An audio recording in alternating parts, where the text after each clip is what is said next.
to all of you. I am Karan Yadav sir, physics faculty. Dear student, in our previous lecture we discuss about escape velocity. प्यारे बच्चों, previous lecture में हमने आपको एक assignment दिया था numerical problem related to gravitation. ठीक है. सो प्यारे बच्चों, आज के लेक्चर में हम न्यूमेरिकल को ही डिस्कस करेंगे. ठीक है. सो जिन बच्चों ने न्यूमेरिकल को सोल्व कर दिया है बहुत अच्छी बात है. जिन्होंने नहीं किया है वो सॉल्यूशन को अच्छे से चेक करें और जिन्होंने सॉल्यूशन कर दिया है वो सॉल्यूशन को मेरे साथ मीट करें, मिलाएं उनको. और प्यारे बच्चों, लेक्चर स्टार्ट करने से पहले आप सभी बच्चे आपका जो असाइनमेंट सीट है उसको अपने सामने रखें. ठीक है. अब हम अपना फर्स्ट क्वेश्चन रीड करते हैं. बेटे read question first clearly. The period of moon around the earth is 27.3 days. बेटे जो आपका फर्स्ट क्वेश्चन है ना, फर्स्ट क्वेश्चन में गिवन डाटा की अगर हम बात करें, गिवन डाटा बेटे पीरियड ऑफ रिवॉल्यूशन गिवन है, मींस टाइम आपको गिवन है 27.3 डेज. ठीक है भाई. And the radius of orbit is 3.9 into 10⁵ kilometre. Find the mass of earth. बेटे आपको फाइंड आउट करना है मास ऑफ अर्थ. नहीं समझ में आ रहा है? बेटे क्वेश्चन को ध्यान से समझना है. The period of moon around the earth is 27.3 days and the radius of orbit is 3.9 into 10⁵ kilometer. Find the mass of earth. Gravity value of universal gravitational constant आपको given है 6.67 into 10⁻⁻11 न्यूटन मीटर स्क्वायर पर KG square. ठीक है बेटे, ये सारे data आपको non है. अब बेटे देखो, कंसेप्ट बिल्कुल सिंपल है. किसी भी न्यूमेरिकल को सोल्व करने से पहले जो भी डाटा आपको गिवन है उन सभी डाटा को आप स्टैंडर्ड फॉर्म में कन्वर्ट कर लीजिए. ठीक है बेटे. डाटा यदि आप स्टैंडर्ड फॉर्म में कन्वर्ट नहीं करेंगे तो आपका रिजल्ट एग्जैक्ट नहीं आएगा. क्लियर. तो देखो यहाँ पे 27.3 डेज था. सो प्यारे बच्चों, डेज से आप जाएंगे आवर्स में. So 1 day is equal to 24 hours, 1 hour is equal to 60 minute and बेटे 1 minute is equal to 60 second. So आपका जो टाइम 27.3 डेज था वो अब कन्वर्ट हो चुका है सेकंड में. मीनिंग समझ में आ रहा है? सेकंड में बेटे फिर रेडियस ऑफ ऑर्बिट आपको गिवन है 3.9 into 10⁵ किलोमीटर. सो बेटे इस किलोमीटर को कन्वर्ट कर दीजिए मीटर में.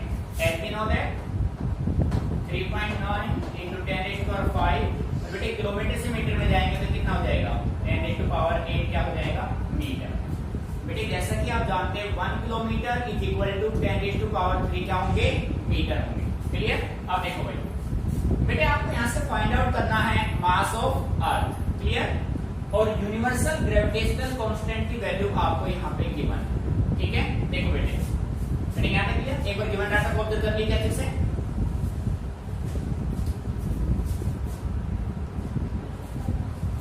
बेटे यहां पे क्लियर गिवन डाटा आप होंगे.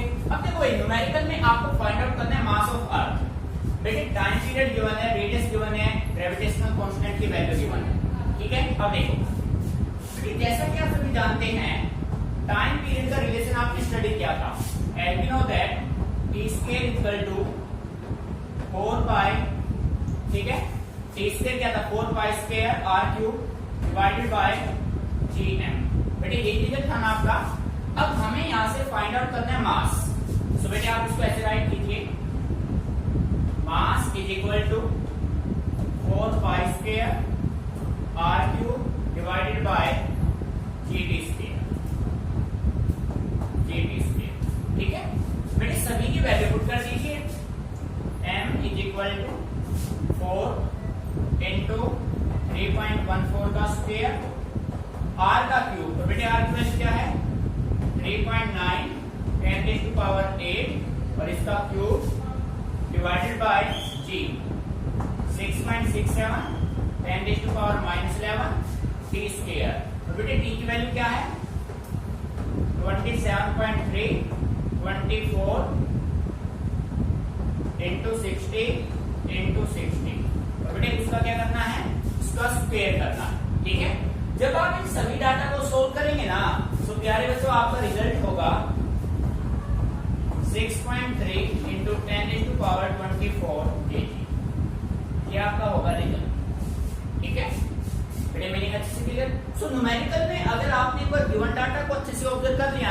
प्यारे बच्चों गिवन डाटा ऑब्जर्व कर लीजिए, फॉर्मूला आपको लर्न हो, उसके बाद न्यूमेरिकल बिल्कुल सिंपल हो जाएगा। ठीक है, आपको ये पता होना चाहिए न्यूमेरिकल में क्या आपको गिवन है और क्या आपको फाइंड आउट करना है और कौन सा फॉर्मूला आप यूज करेंगे, फिर न्यूमेरिकल में कोई प्रॉब्लम नहीं होगी। ठीक है, सो बेटे सेकेंडली आपको अपने कैलकुलेशन पे फोकस करना है। फिजिक्स में सारा खेल ही कैलकुलेशन का बचा हुआ है। ठीक है, सो अर्थ का मास क्या होगा 6.3 into 10⁻²⁴। Note it down carefully.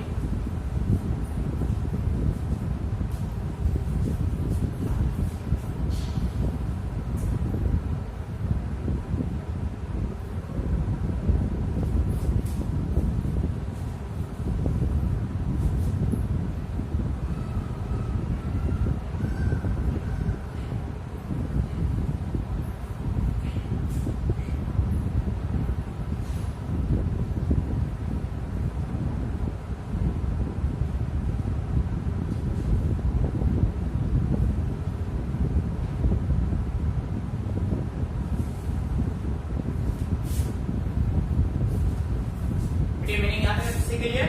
सो प्यारे बच्चों सेकंड न्यूमेरिकल को अच्छे से रीड कीजिए, अच्छा न्यूमेरिकल है, रीड न्यूमेरिकल सेकंड।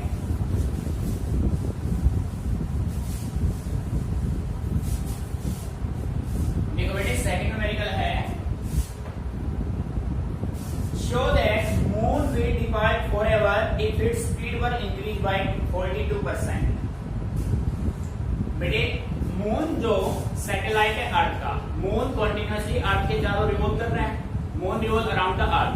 ठीक है, और सेकंड वे में आप कह सकते हैं moon is the satellite of earth. अब बेटे क्वेश्चन में ये पुट किया गया, यदि हम मून के स्पीड को, मून जिस स्पीड से अर्थ के रोटेट कर रहा है, उसके चारों रोटेशन कर रहा है, अगर हम उस स्पीड को 42% से इंक्रीज कर दें, कितने परसेंट से 42% से इंक्रीज कर दें, तो प्यारे बच्चों जो मून है वो हमेशा के लिए अर्थ के ऑर्बिट को छोड़ जाएगा।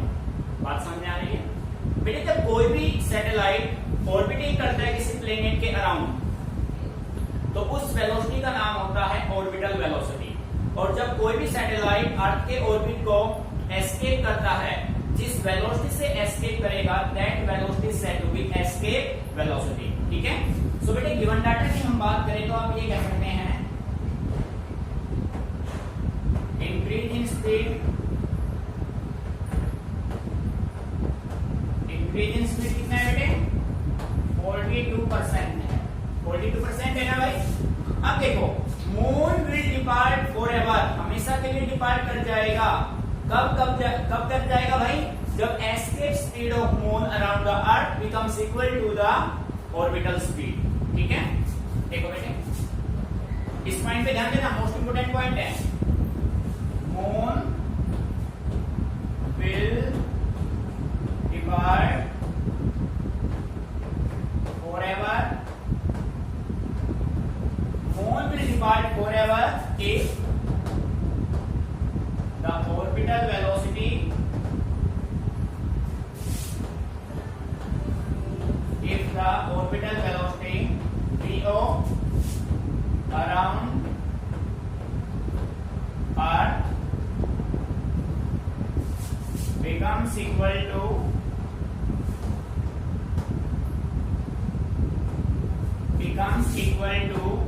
escape velocity,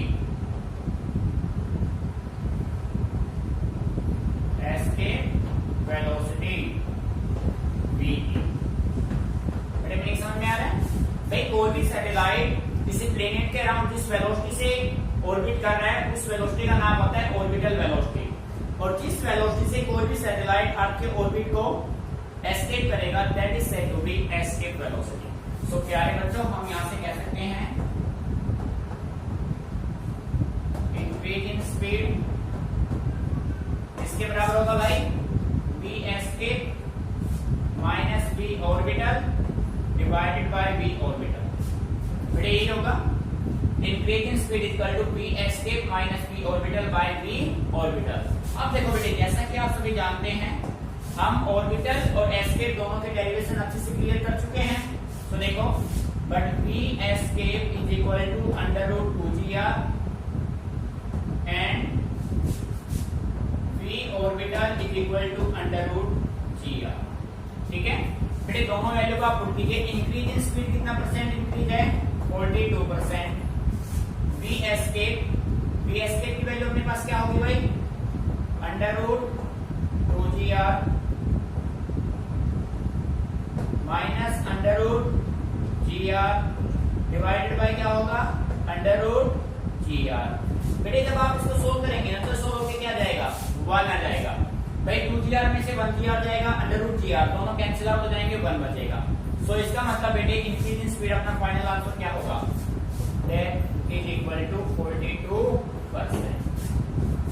नहीं समझ में आ गया बेटे, कंसेप्ट को समझना अच्छे से, note it down carefully.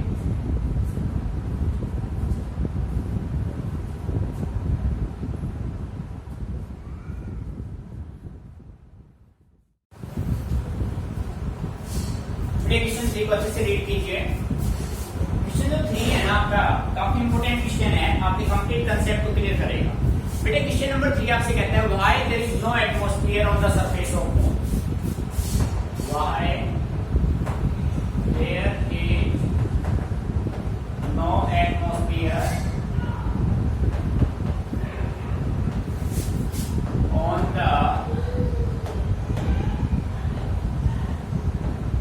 Surface of moon. देखो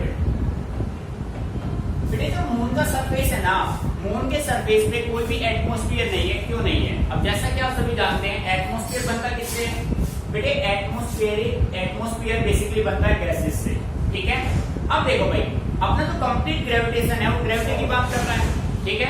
अब बेटे ग्रेविटी की अगर हम बात करें बेटे इसको समझना है, इस आंसर को याद नहीं करना है, इसको समझना है अच्छे से। इसके पीछे रीजन है क्या, देखो भाई acceleration due to gravity,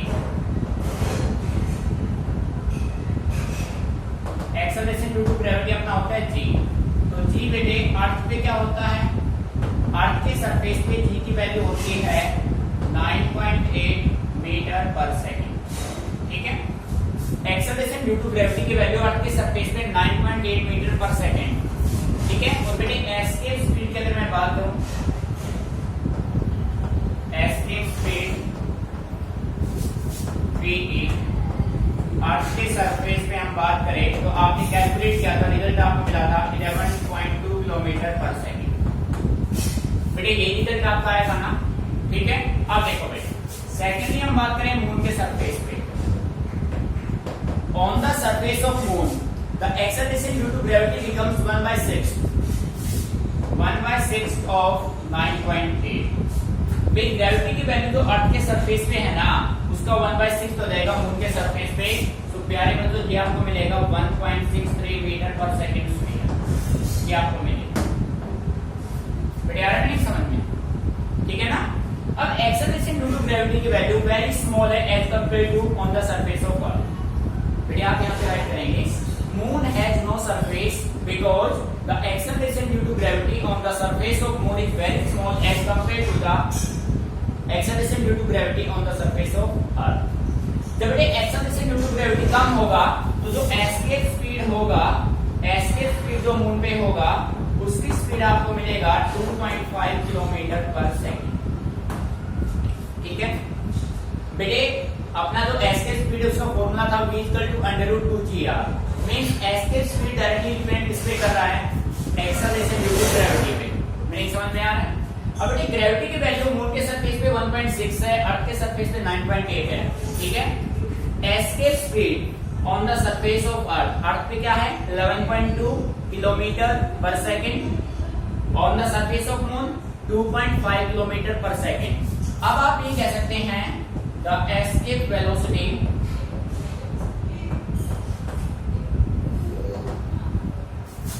on moon surface is less than the thermal speed of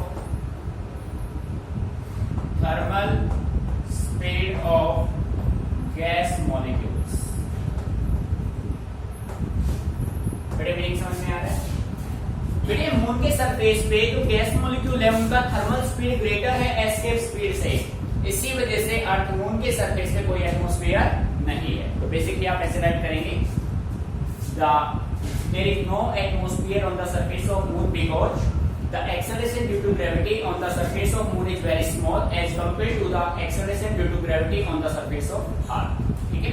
secondly हम कह सकते हैं the value of escape speed on the surface of earth is 11.2 km per second, but the value of escape speed on the surface of moon is only 2.5 km per second, which is very small as compared to the thermal speed of the gas molecule.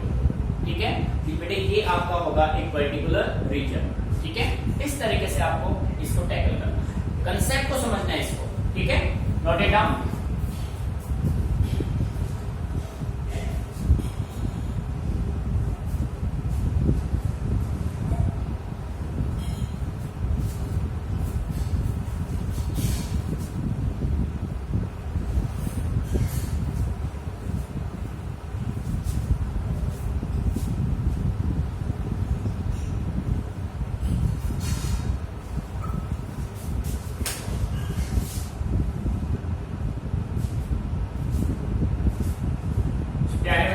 Concept को समझना है आपको.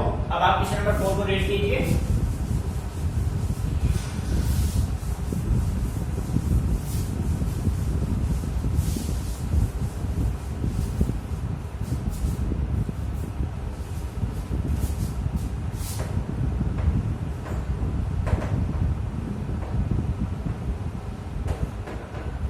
ध्यान से सुनो. An artificial satellite is going round Earth close to the surface of Earth. कोई artificial satellite है वो अर्थ के चारों रिवॉल्यूशन कर रहा है near the surface of earth. Near the surface of earth. बेटे कंडीशन को ध्यान से सुनना. यानी कि आपसे बोल दिया गया है कि जो सैटेलाइट है वो नियर द सरफेस ऑफ अर्थ है. ठीक है. यानी जो आपका r प्लस x था वो अपना r के इक्वल हो जाएगा. What is the time taken by it to complete one round. देखो भाई गिवन डाटा की हम बात करें, टाइम पीरियड हमें फाइंड आउट करना है. ग्रेविटी की वैल्यू गिवन है 9.8 मीटर पर सेकंड स्क्वायर. और बेटे रेडियस ऑफ अर्थ आपको गिवन है 6.4 into 10⁶ मीटर. ठीक है. अब बेटे कंसेप्ट बिल्कुल सिंपल है. आपने एक टॉपिक फाइंड किया था time period of A satellite. ठीक है बेटे. तो time period of A satellite की हम बात करें सिंपली वे में आप कहेंगे h t square is equal to 4 square r³ by gm. बेटे यही रिजल्ट आपका आया था. ठीक है. नहीं समझ में आ रहा है. अब हमें यहां से फाइंड आउट करना है टी स्क्वायर. आपको टी यहां से फाइंड आउट करना है. ठीक है. तो बेटे यहां से टी क्या हो जाएगा, √4 स्क्वायर r³ बाय gm. ठीक है. और बेटे gm जो अपना है ना, but we can say that gm is equal to gr² and near earth surface r is equal to r. बेटे न्यूमेरिकल में अच्छे से बोला गया है कि जो सैटेलाइट और नियर द अर्थ सरफेस है, नियर द अर्थ सरफेस होगा तो r आपका क्या हो जाएगा, रेडियस इक्वल हो जाएगा. ठीक है. वैल्यू पुट कर दीजिए. t is equal to root से सोल्व कर लो 4 पाई को 2 बाय √r³ और ये हो जाएगा r का क्यूब डिवाइडेड बाय gr². बेटे मीनिंग आ रहा है समझ में. r² कैंसिल, t आपका हो गया 2 बाय √r/g. अब बेटे वैल्यू पुट कर दो भाई यहाँ पे. t is equal to 2 into 3.14 बेटे r की वैल्यू 6.4 10⁶ by 9.8. ठीक है. फिर जब आप इसको सोल्व करेंगे ना तो ये आपका आएगा 5077 सेकेंड. ठीक है. और आप ये कह सकते हैं टी आपका होगा 84.6 किस में आएगा, मिनट में आएगा. This is your required result. But ये सेम न्यूमेरिकल मैंने आपको derivation of time period of the satellite में दिया है. ठीक है. मेरे अच्छे से क्लियर. बस कैलकुलेशन पे ध्यान देना.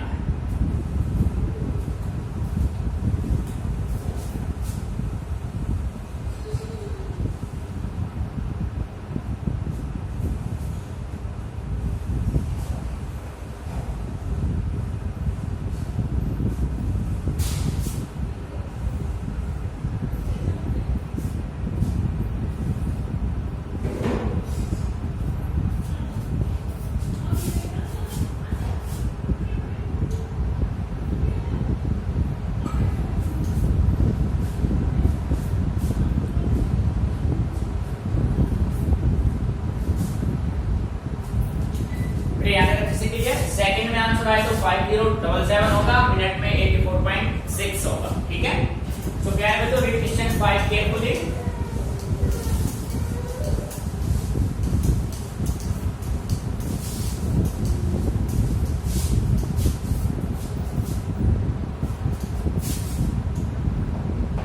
क्वेश्चन 5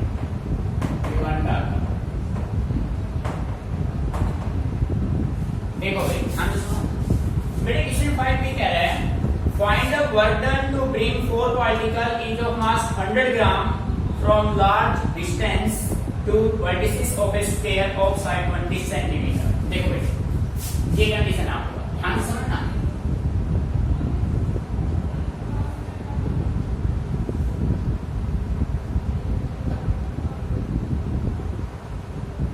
ये अपने पास कोई एक स्फीयर है, ये अपने पास कोई एक स्फीयर है जिसको मैं नाम दे देता हूं ए, ऐसे नाम दे देता हूं मैं ए बी सी और डी। बेटे इस स्फीयर का ये होगा डायगोनल, ये इसके डायगोनल हो गए भाई। ठीक है भाई, मेरी समझ में आ रहा है बेटे। एसी और बीडी इसके हो गए डायगोनल और इसका हर एक साइड है 20 सेंटीमीटर। 20 सेंटीमीटर में 0.2 मीटर, 0.2 मीटर, 0.2 मीटर, 0.2 मीटर। ठीक है, और मास का जो मास है वो 100 ग्राम है। 0.1 ग्राम, 0.1 ग्राम, 0.1 ग्राम, 0.1 ग्राम। समझ में आ रहा है? मीन्स आप कह सकते हैं M1 is equal to M2 is equal to M3 is equal to M4 is equal to 0.1 gram. ठीक है, AP is equal to BC is equal to CD is equal to DA is equal to 0.2 metre. मेरी बात समझ में आ रही है? मैंने अच्छे से क्लियर? ठीक है, अब देखो भाई बेटे, आपको यहां से फाइंड आउट करना है work done. Work done means potential energy. बेटे वर्क और एनर्जी की बात होती है। ठीक है, अब देखो इस स्फीयर का BD और AC हो गए इसके डायगोनल। आप राइट एंगल ट्रायंगल ABC भी ले सकते हैं, आप ADC भी ले सकते हैं, दोनों के रिजल्ट सेम आएंगे। ठीक है, तो बेटे मैं यहां से कह सकता हूं in triangle ABC, triangle ABC में AC स्क्वायर इसके बराबर होगा AB square plus BC square. बेटे ये होगा ना, AC square is equal to AB square plus BC square. तो बेटे वैल्यू पुट कर दीजिए। AC is equal to under root 0.2 का स्क्वायर प्लस 0.2 का स्क्वायर। बेटे ये होगा ना। ठीक है, जब आप इसको सोल्व करेंगे तो AC अपना क्या होगा 0.2 अंडर रूट 2। ये आ जाएगा बेटे, मीनिंग समझ में आ रहा है भाई। 0.2 का स्क्वायर करेंगे प्लस में 0.2 का करेंगे तो 0.2 मीटर अपने पास हो जाएगा। मीनिंग यहाँ पे क्लियर आ रहा है? तो बेटे आप ये कह सकते हैं कि AC is equal to BD is equal to 0.2 under root 2 क्या होगा मीटर। मीनिंग यहाँ तक समझ में आ रहा है? अच्छे से क्लियर? बेटे ज्योमेट्री को समझ लो बस भाई। दो साइड AC होगा वही आपका BD होगा। ठीक है ना। अब हम बात करते हैं total amount of work done. बेटे वर्क अपना होगा AB का, BC का, CD का और DA का। एक तो ये हो गया, एक अपना होगा AC का और एक अपना होगा BD का। मेरे समझ में आ रहा है? ठीक है, सो यहां से मैं कह सकता हूं total amount of work done. So बेटे सिंपल वे देखो भाई, ABCD इनके मास सबके सेम है, इनका डिस्टेंस सबका सेम है, तो बेटे इनका वर्क भी सबका क्या आएगा सेम आएगा। तो मैं सिंपल वे में कह सकता हूं इनका जो वर्क डन होगा वो होगा 4 इंटू ग्रेविटेशनल पोटेंशियल एनर्जी आपका नेगेटिव था माइनस Gm/r और r इनका क्या होगा AP। r की जगह मैं पूरी कर देता हूं बेटे, यहाँ पे क्या होगा AP is equal to BC CD, AP BC CD और बेटे क्या होगा DA। ठीक है, प्लस में 2 इंटू क्या होगा भाई माइनस Gm/r m बाय बेटे इसका BD equal to AC, AC is equal to BD। बेटे मीनिंग आ गया समझ में? भाई AB BC CD DA का सेम होगा, डायगोनल का सेम होगा। वैल्यू पुट कर दीजिए आप यहाँ पे बस, ठीक है बेटे। यहाँ पे वैल्यू आपको पुट करने, रिजल्ट आपका सॉल्व हो जाएगा, ठीक है। अच्छे से इसको ऑब्जर्व कीजिए, वैल्यू पुट करो, फिर करते हैं इसको आगे सॉल्व।